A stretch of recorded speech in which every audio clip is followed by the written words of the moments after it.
Welcome back to Homely Trends. ഇന്നൊരു home made ബ്രോസ്റ്റിൻ്റെ റെസിപ്പിയുമായിട്ടാണ് ഞാൻ എത്തിയിട്ടുള്ളത്. ഈസി ആയിട്ട് എങ്ങനെ ബ്രോസ്റ്റ് തയ്യാറാക്കാമെന്ന് നോക്കാം.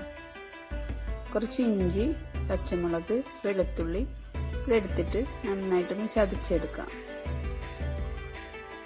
സ്കിന്നോട് കൂടിയ 3 ഫുൾ ചിക്കനാണ് ഞാൻ എടുത്തിട്ടുള്ളത്. കുറച്ച് കൂടുതൽ ക്വാണ്ടിറ്റിയാണ് ചെയ്യുന്നത്. ആദ്യം നമുക്ക് ചതച്ചെടുത്ത ചേരുവകളെല്ലാം ഒരു വലിയ പാത്രത്തിലോട്ട് ഇട്ട് കൊടുക്കാം.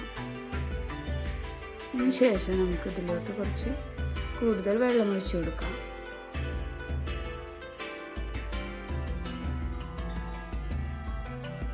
റോസ്റ്റ് പൗഡർ 5 സ്റ്റാറിൻ്റെ റോസ്റ്റ് പൗഡറാണ് ഞാൻ ഉപയോഗിക്കുന്നത്.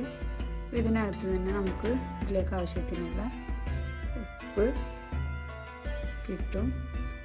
ആദ്യം നമുക്ക് അത് ചേർത്ത് കൊടുക്കാം. ഈ വെള്ളത്തിലോട്ട് ഉപ്പ് ചേർത്ത് കൊടുക്കാം.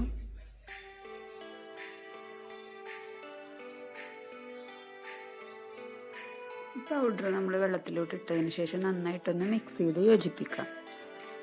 അതിനുശേഷം ഉപ്പിൻ്റെ അളവ് കറക്റ്റാണോ നോക്കിയിട്ട് കുറവുണ്ടെന്നുണ്ടെങ്കിൽ കുറച്ച് സാധാരണ ഉപ്പും കൂടെ ചേർത്തിട്ട് നന്നായിട്ടൊന്ന് മിക്സ് ചെയ്ത് യോജിപ്പിക്കാം. അതിനുശേഷം നമ്മൾ ഈ വെള്ളത്തിലോട്ട് ചിക്കൻ പീസസ് ഇട്ട് മുക്കി വെക്കാം. ഏകദേശം 1 മണിക്കൂറിന് ശേഷം നമുക്കിതിൽ വെള്ളത്തിൽ നിന്ന് മാറ്റി വെക്കാം. വെള്ളം നന്നായിട്ട് വാർത്തെടുക്കാം.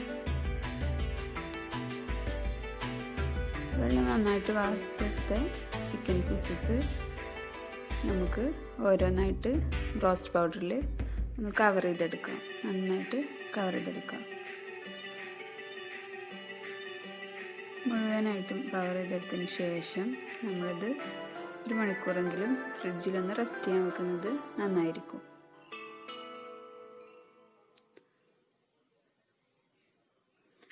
നന്നായിട്ട് ചൂടായ സൺഫ്ലവർ ഓയിലിലോട്ട് നമുക്ക് ഓരോ പീസസായിട്ട് ഇട്ട് ഫ്രൈ ചെയ്തെടുക്കാം. തീൻ്റെ അളവ് കൂടിപ്പോയാൽ പെട്ടെന്ന് പുറം ഭാഗം മാത്രം കണ്ട് ഡ്രൈ ആയി പോവും, ഹാർഡായി മാറും. അപ്പോൾ ഞാനൊരു അടപ്പ് വെച്ച് അടച്ച് വെച്ചിട്ടാണ് ഇത് ഫ്രൈ ചെയ്തെടുക്കുന്നത്. അപ്പോൾ പ്രഷർ കുക്കറിൽ ചെയ്യുന്നതിന് പകരമായിട്ടാണ് ഞാൻ ഇങ്ങനെ ചെയ്യുന്നത്. അപ്പോൾ പെട്ടെന്ന് ചെയ്തെടുക്കുകയും ചെയ്യാം, നന്നായിട്ട് സോഫ്റ്റായി കിട്ടുകയും ചെയ്യും. അപ്പോൾ നമ്മുടെ ബ്രോസ്റ്റ് ഇവിടെ ഫ്രൈ ആയി വന്നിട്ടുണ്ട്. വളരെ സിമ്പിളായിട്ട് ചെയ്യാൻ പറ്റുന്ന ബ്രോസ്റ്റാണ്. ഇവിടെ ബ്രോസ്റ്റ് റെഡിയായി വന്നിട്ടുണ്ട്. അപ്പോൾ എല്ലാവർക്കും ഇഷ്ടപ്പെട്ടെന്ന് വിചാരിക്കുന്നു.